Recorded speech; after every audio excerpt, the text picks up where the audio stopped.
Good day to everyone.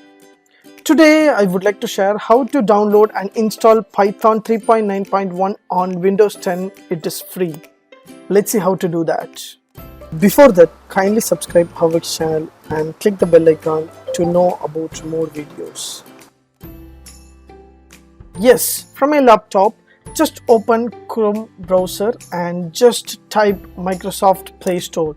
Once you enter Microsoft Play Store, automatically just search Python 3.9. So it is a developing tool.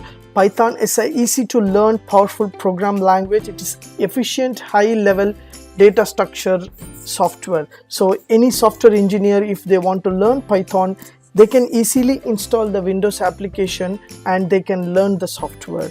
Yes, so here the link is given to the description link. Just click the link and it will direct you to this option of Microsoft Play Store. Yes, so this is a freeware. Just click get option. So once I click get option, automatically ask you to open Microsoft Store. Yes, it will direct you to the Microsoft Store option. Just click get option. Yes, you are on this application. So my application is installing my laptop. Yes, my application installed in my system, so I can open the file and I can start work on Python application. Thanks for watching. Have a great and good day.